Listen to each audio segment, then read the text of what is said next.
नमस्कार, मैं अजीत कुमार हिंदी साहित्य सम्मेलन पुरारू शाखा के फेसबुक पेज पर परिचर्चा भाग 3 में आप सबका स्वागत है। आज का विषय है निजी शिक्षण केंद्र, प्राइवेट कोचिंग सेंटर।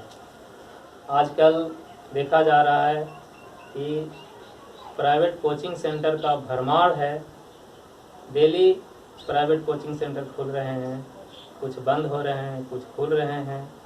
कुछ ऐसे कोचिंग सेंटर हैं जो बहुत अच्छे स्थिति में हैं, वहाँ काफ़ी अच्छे बच्चे हैं, बहुत अधिक मात्रा में बच्चे हैं। तो तरह तरह की कोचिंग सेंटर हैं, कुछ छोटे कोचिंग सेंटर हैं। तो आज हमारे बीच 2 छोटे कोचिंग के शिक्षक मौजूद हैं, हम इनके साथ परिचर्चा करेंगे। तो आज हमारे बीच छोटे कोचिंग सेंटर से श्री पंकज कुमार जी उपलब्ध हैं और ये एक छोटे कोचिंग चलाते हैं और ये अभी स्टडी पीरियड में हैं। इस कोचिंग से अपना खर्च निकालते हैं, अपना पढ़ाई भी करते हैं। और दूसरे शिक्षक हमारे बीच मौजूद हैं आनंद कुमार जी, सभी को पढ़ा। ये भी अभी स्टडी पीरियड में हैं, पढ़ाई भी करते हैं, कोचिंग भी चलाते हैं, अपना खर्च निकालते हैं। घर से पर आश्रित नहीं हैं कि घर से मिलेगा तभी हम पढ़ाई करेंगे। तो कहा जाता है कि विद्या का दान सबसे बड़ा दान है और ये लोग कर रहे हैं, विद्या के दान भी कर रहे हैं। उनसे कुछ मेहनताना से अपना पढ़ाई भी कर रहे हैं, यानी अपना भी भला कर रहे हैं और दूसरों का भला भी कर रहे हैं। देखा जा रहा है कुछ नामी गिरामी कोचिंग होते हैं जो बच्चों को बरगलाने का काम करते हैं और सिर्फ पैसा ऐंठने का काम करते हैं। बड़े बड़े कोचिंगों में देखा जाता है कि सप्ताह में 3 दिन पढ़ाई की जाती है और सप्ताह में 3 दिन यानी महीना में 12 दिन। इसमें भी कुछ त्यौहार की छुट्टियां हो जाती है और इतने सारे कोर्स पढ़ने के लिए हैं तो आप अनुमान लगा सकते हैं कि बच्चों को कोर्स पूरा होता होगा या नहीं होता होगा। तो बच्चों को कोर्स पूरा हो चाहे ना हो, लेकिन शिक्षक को तो पैसे बंधे हुए हैं, महीने में पैसे उतना मिल जाना है। हालांकि पैसे एडवांस में लिए जाते हैं बड़े बड़े कोचिंगों में और विद्यार्थियों के प्रति ध्यान नहीं दिया जाता है, सिर्फ पैसे ऐंठने का काम किया जाता है। यानी जो कोचिंग चल गए जिसमें अधिक बच्चे हो गए, वो शिक्षक आम शिक्षक से खास हो जाते हैं।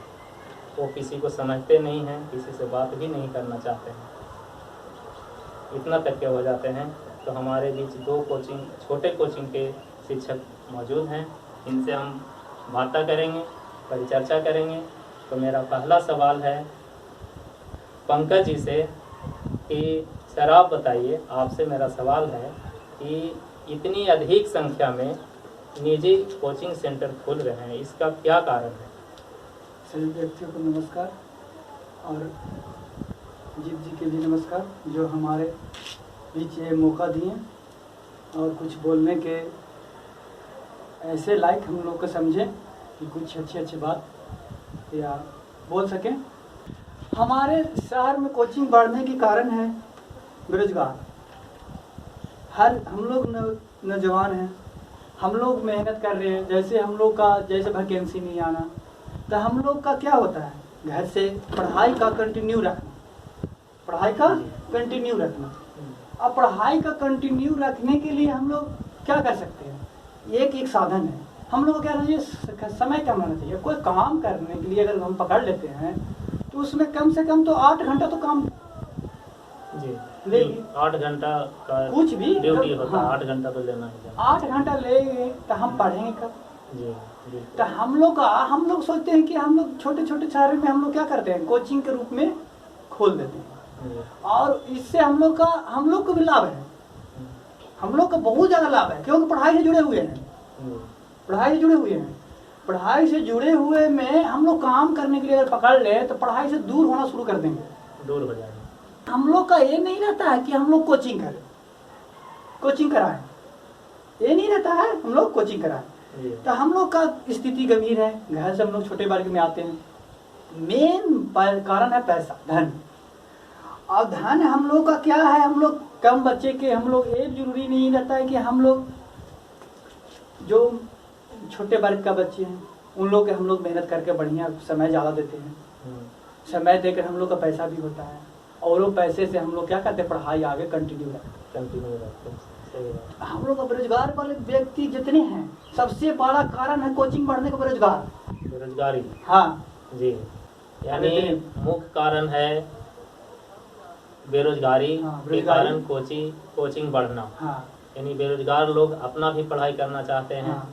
तो घर से स्थिति ठीक नहीं होने के कारण वे यही रास्ता चुनते हैं, कोचिंग पढ़ाना, बच्चों को पढ़ाना, और बच्चों को पढ़ाकर अपना खर्च निकालते हैं, अपना पढ़ाई भी जारी रखते हैं। तो ये मुख्य कारण है, कोचिंग का बढ़ने का मुख्य कारण यही है। तो मेरा अगला सवाल है आनंद जी से कि कोचिंग चलाने में किन किन परेशानियों का सामना करना पड़ता है? बहुत सारे परेशानियां भी आती होगी, तो वो कौन कौन सी परेशानियां हैं जिससे आपका सामना करना पड़ता है? सभी दर्शकों का नमस्कार। और हिंदी साहित्य सम्मेलन के आयोजक या संस्थापक श्री अजीत सर को मैं धन्यवाद देना चाहता हूँ, जो हमारे जैसे छोटे छोटे टीचरों से विचार ले रहे हैं और सबके बीच फैला रहे हैं कि हमारे क्या विचार है। तो इनका क्वेश्चन है कि कोचिंग चलाने में किन किन परेशानियों का सामना करना पड़ता है। तो लगभग हम 6-7 महीना से कोचिंग चला रहा हूँ, तो हमारा अभी तक अंदाज है कि बहुत परेशानियों का सामना करना पड़ा है। जैसे मैं सब ट्यूशन खोलने के बाद 1-2 महीना ट्यूशन जमता है, तो अड़ोस पड़ोस के सब लोग आते हैं पढ़ने के लिए। अपना बच्चे आते हैं और भेजते हैं। कब लगभग हमको जब खोले थे तो उस समय 15-20 बच्चे आते थे, जो लगभग लगे रहते थे। गरीब गुरबे के बच्चे थे जो उनके पास उतना पैसा नहीं था, वो आए तो 1 महीना 2 महीना पढ़े और हम पढ़ाते गए। सबसे पहले बार 1 महीना हुआ तो उतना पैसा पर फोकस नहीं किए, 1 महीना 2 महीना पढ़ाएं। तो दूसरा महीना में कुछ हम भी सोचे कि पढ़ा रहे हैं, इस पर टाइम दे रहे हैं तो हमको भी कुछ पैसा बनता है। तो बच्चे पर कुछ अति प्रेशर दिए, तो कुछ बच्चे तो ऐसे थे कि कोचिंग छोड़ के चले गए 2-3-4, और कुछ बच्चे कि 2 महीना पढ़े, 1 महीना फीस दिए, बोले कि सर अगला महीना में दे देंगे, ये महीना में घरे प्रॉब्लम है, पापा बोले कि ये वाली महीना अगली महीना खाद देना है तो ही देना है। समस्या फीस की आती है, समस्या फीस नहीं मिल पाता है। हाँ, समस्या देहात के लोगों यानी आसपास के जो देहात वर्ग के लोग होते हैं, बच्चे होते हैं, उनके साथ ये परेशानियाँ होती हैं। और क्या परेशानियाँ आती है इसके बाद बहुत परेशानी आती है। प्राइवेट है कि आप पढ़ा रहे हैं, कभी अभी 1 लाख कमाइएगा, कुछ दिन के बाद ऐसा होगा कि 10,000 5,000 रुपये लगी मुश्किल हो जाइएगा। इससे मैं यही बहुत बड़ी बात है। मेन ध्येय होता है प्राइवेट कोचिंग वालों के कि कोचिंग पढ़ाते हुए कुछ अपना भी हासिल कर लें। हाँ, तो अपना भी हासिल कर लेना चाहिए। बहुत धन्यवाद। मेरा अगला सवाल है पंकज जी से कि अपने कोचिंग की तरफ बच्चों को रुझान बढ़ाने के लिए आप क्या करते हैं ताकि रुझान बना रहे, बच्चे आते रहें? हाँ, इसके लिए सवाल हमारे कोचिंग में ऐसा होता है, जैसे हम लोग क्या है, हम लोग छोटे कोचिंग चलाते हैं, जैसे हम लोग पढ़ाई भी रखते हैं, कंटिन्यू रखते हैं।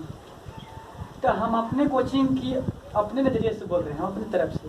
तो रुझान मैंने हम लोग क्या अपने बच्चे स्टूडेंट को क्या करते हैं कि हम लोग क्या करते हैं, जैसे मैंने हम अपने कोचिंग में जैसे होते हैं, सब बच्चे लोग कहते हैं कि सर करके पुकारा जाता है अपने कोचिंग में, मैंने हमें नहीं बोले, लेकिन हम अपने कोचिंग के बारे में बता सकते हैं कि हम बच्चे लोग के हमेशा बोलते हैं कि सर करके मत पुकारा, और सब हम लोग भाई बहन की तरह रहते हैं, और हमको सबको भैया करके बच्चे स्टूडेंट लोग पुकारते हैं।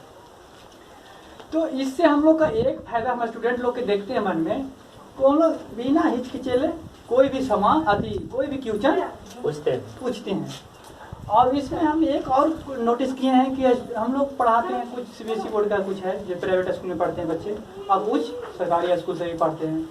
तो हम लोग जैसे हम लोग ये नहीं है, हम लोग ये नहीं छाट ले जाते हैं कि मैंने सरकारी आओ प्राइवेट नहीं आओ।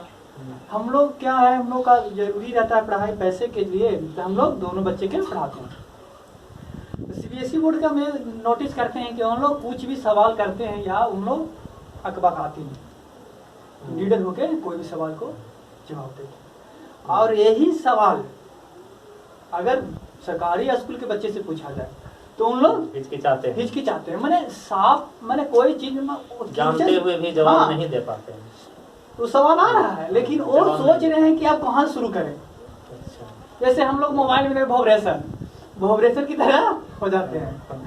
तो हम लोग ये नहीं चाहते, हम अपने कोचिंग में क्या करते हैं कि जैसे मैंने प्राइवेट स्कूल का लेकर बच्चे लोग और सरकारी स्कूल का दोनों से क्या करते हैं, बात करवाते हैं।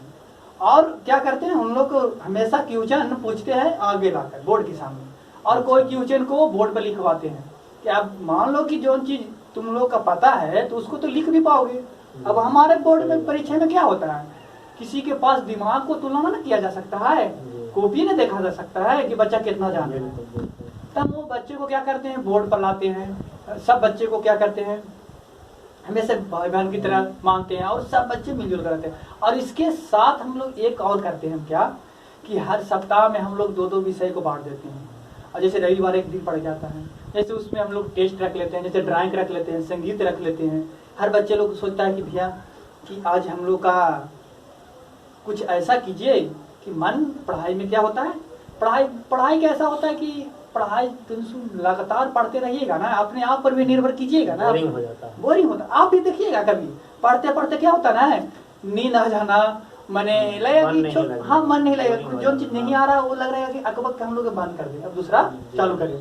तो ऐसा स्थिति है, बच्चे लोग बहुत ऐसा सवाल किया है हमारे पास बैठ के कि भैया आज हमको मूड नहीं है, मैथ पढ़ने का मन नहीं कर रहा, बनाया नहीं। अब देखिए ना, आज मन भी नहीं था, जब फ्यूचर हम एडब्ल्यू बना के नहीं लाए। तो ऐसे स्थिति में हम पहले उनको मन की बात बताते, अच्छा बताओ तुम्हारे मन कैसा करता है। तो कुछ बच्चे कहते हैं कि भैया आज कुछ एक्स्ट्रा क्लास रख दीजिए, जिससे मैंने कुछ सोशल स्टडी के पूछताछ कर दीजिए, या कुछ ऐसा बताइए ना कि मैंने हमारे पृथ्वी पर क्यों, मैंने कुछ ऐसा चीज बताइए हम लोग का एक्टिव, जैसे हम लोग का कुछ ज्ञान की बात हो, मन भी लगे। हाँ, तो हम लोग क्या करते हैं वैसे ऐसे हो गया कुछ चुटकुला टाइप का। तो हम लोग कभी कभी हम बच्चे लोग के रखते थे रविवार को कि जैसे मैंने तुम लोग अपने घर से जैसे मैंने हो गया जैसे कहानी टाइप का जो भी जानते हो, तो वो ऐसा अच्छे सब बच्चे को एक करके नोटिस करके सब बच्चे से पूछते थे। जैसे चुटकुला हो गया, कविता हो गया, पोयम हो गया, जैसे किसी का स्पीच हो गया, जैसे बड़े बड़े व्यक्ति थे, गांधी जी हो गए, डॉक्टर सर्वपल्ली राधाकृष्ण हो गए, और जैसे डॉक्टर अब्दुल कलाम हो गए, इन सब के बारे में स्पीच सुनते हैं। इससे क्या होता है कि बच्चे को एकदम लीडर बने, किसी से बात करने में ना हिचकिच नहीं रहता है। हमारे क्लास में कभी भी आइएगा कोचिंग में, तो बच्चे हमेशा एकदम लीडर नहीं बोलते हैं, हर सवाल को क्वेश्चन करते हैं ना हंसते हंसते। और ऐसे होने के कारण उनको घर के गार्जियन भी खुश रहते हैं, और वो अनेक बच्चे आते हैं। तो हम ये नहीं कहते हैं कि बच्चे के ऐसा कीजिए कि उनको लोग ऐसा ज्ञान सीखें कि वो बच्चे हमेशा आपको आकर्षित रहे और आपका याद करें।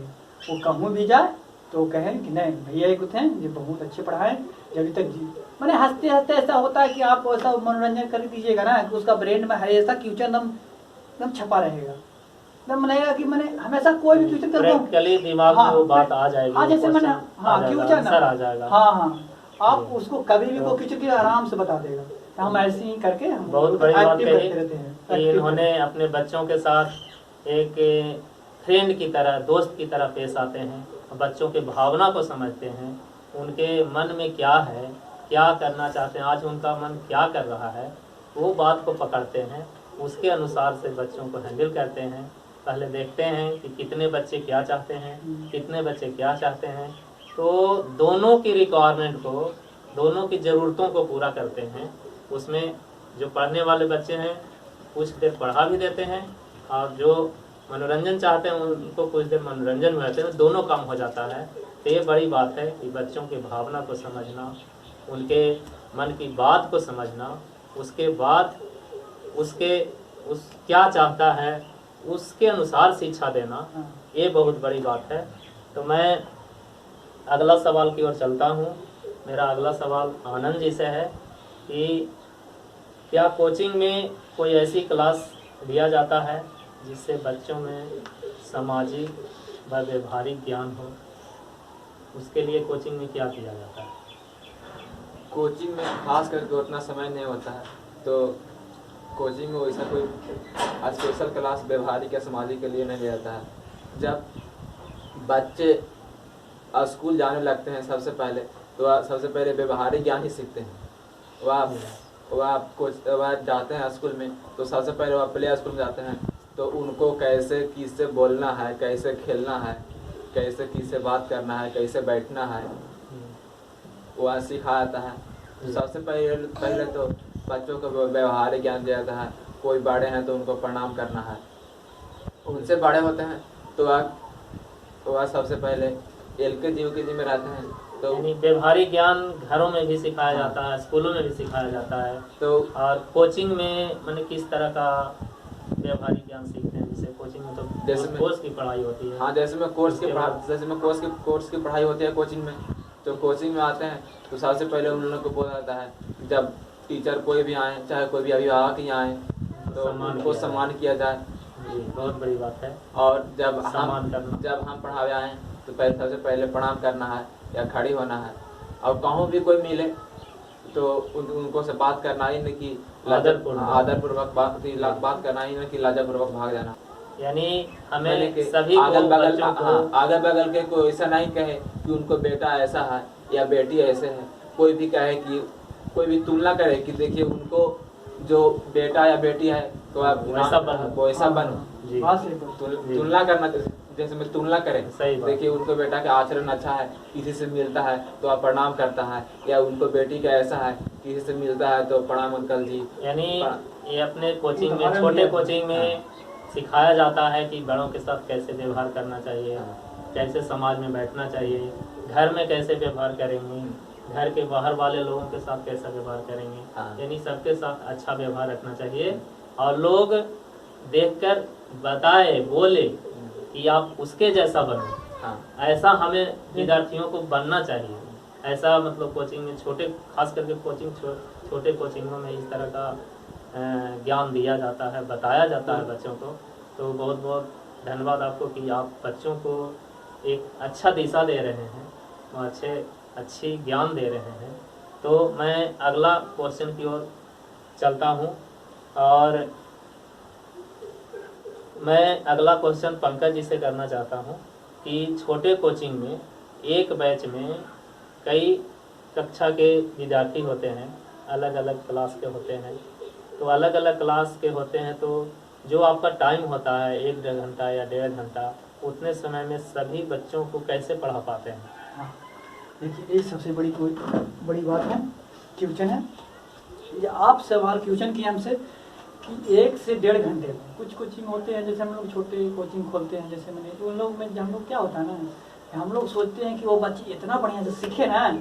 हम लोग समय का क्या होता है कि हम लोग समय देते हैं उनको पर, कि हम लोग समय इसलिए नहीं देते हैं कि टाइम पास करते हैं कि वो बच्चे निकल जाए और हमको अगला महीना में फीस आ जाए। हम लोग ये ध्यान देते हैं उसके अनुसार हमको भी ज्ञान को आकर्षित हो जाए ज़्यादा, और वो ज्ञान उसको भी आकर्षित हो जाए।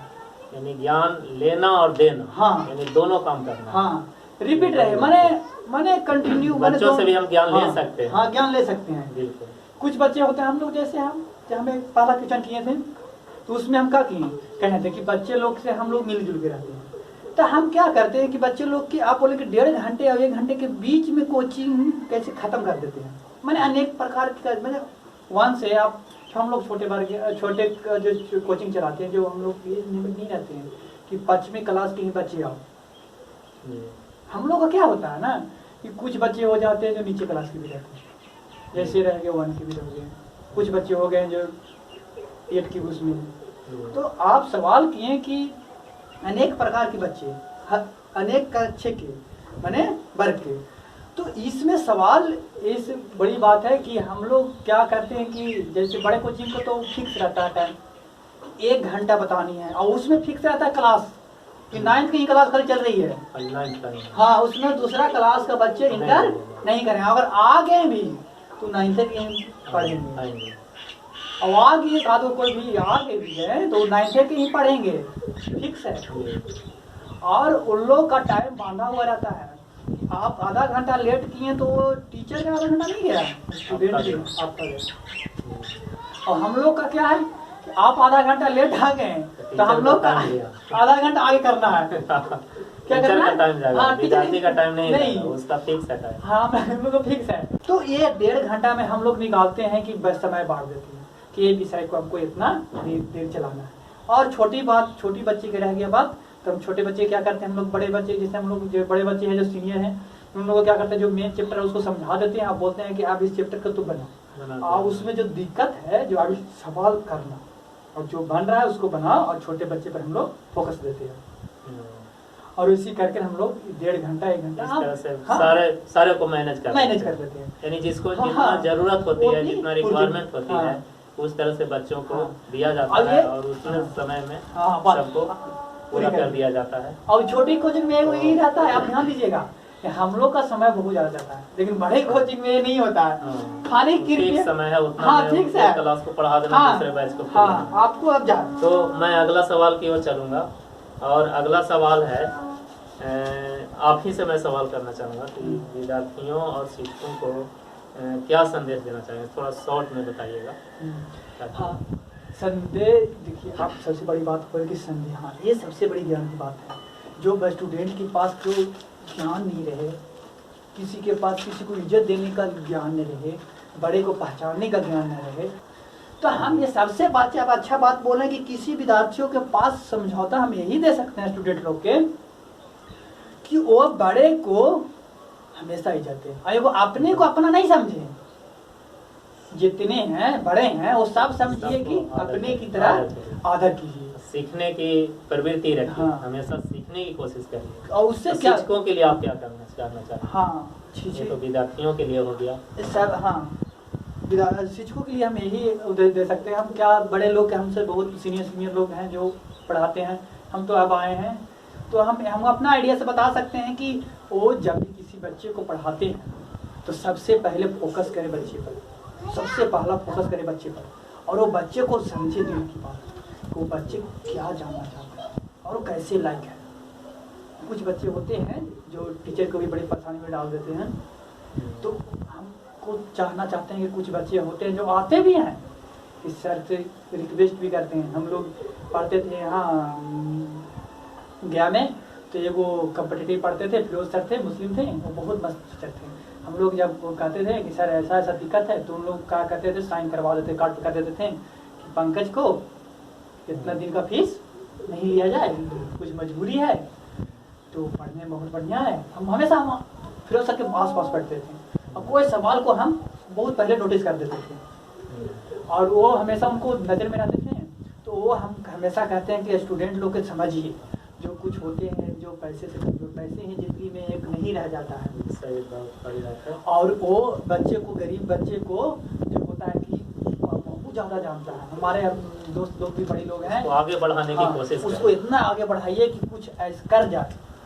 जैसे मैंने डॉक्टर अब्दुल कलाम थे, वो भी जब भी उनको बारे में हम पढ़ रहे थे एक बार उनको बारे जीवनी, तो हमेशा वो चर्चा करते थे, वो अपने टीचर की चर्चा करते थे। हमारे ये थे जब हमको ये मदद थी, चाहे कोई ऐसे कोई भी आप बड़े जीवनी पढ़ लीजिए आप, बढ़िया की जीवनी, तो वो हमेशा अपने टीचर को क्या करते थे, बताते रहते थे। टीचर हाँ, अपना नाम याद करते हैं, इसी आपका नाम होगा, आप जिंदगी भर आप उनको थ्रू याद किए जाएंगे, और वो जब भी उनको मौका मिलेगा कहूँ बोलने के लिए, तो सबसे पहले आप ही का नाम लिया जाएगा। जी बिल्कुल सही बात है, बहुत बड़ी बात कही आपने।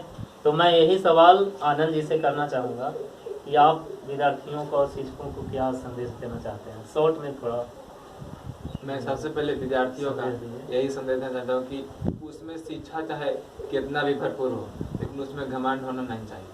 सबसे पहले घमंड, बिल्कुल सही, नाम के कोई उसमें शब्द नहीं होने चाहिए कि हमको इतना समाज में आता है तो हम किसी के ना लगाएं। आप चाहे जितना भी महान बनाइए, आप किसी से आदर स्वरूप बात कीजिए, तो भी आपको शिक्षा का भी मान रहेगा, कि न कि आप ज़्यादा शिक्षा हासिल कर लिए और किसी से लगा नहीं बाकी रहे को हैं, भूल जाइए, बाकी को पीछे को भूल जाइए, गलत बात है ना। ये बहुत बड़ा गलत बात है। शिक्षकों के लिए आप क्या कहना चाहेंगे? शिक्षकों के लिए हम यही संदेश देना चाहते हैं कि शिक्षक छात्र के प्रति ध्यान दें और वह छात्र को अच्छा से पढ़ाएं, क्योंकि छात्र ही जो है समाज सुधारक होता है। बहुत बड़ी बात कही आपने। तो अभी आपने निजी शिक्षण केंद्र के पर परिचर्चा सुन रहे थे। हमारे बीच मौजूद थे पंकज जी और आनंद जी, दोनों को बहुत बहुत धन्यवाद। आप हमारे हिंदी साहित्य सम्मेलन गुरारू शाखा के फेसबुक पेज पर आए और अपना बहुमूल्य समय दिए, इसके लिए आप दोनों को बहुत बहुत आभार प्रकट करते हैं। और इस परिचर्चा से 2-3 बातें निकलकर सामने आई कि सबसे पहले शिक्षक को चाहिए कि व्यवसाय न बनाकर विद्यार्थियों पे भी ध्यान दिया जाए। सिर्फ पैसे ही न लिया जाए, बल्कि विद्यार्थी की भावना को समझा जाए, उसको सही दिशा निर्देश दिया जाए, उसके फ्यूचर बनाया जाए, क्योंकि बच्चे ही देश के भविष्य हैं। यानी बच्चे समाज में अच्छा काम करेंगे तो समाज अच्छा बनेगा, देश अच्छा बनेगा।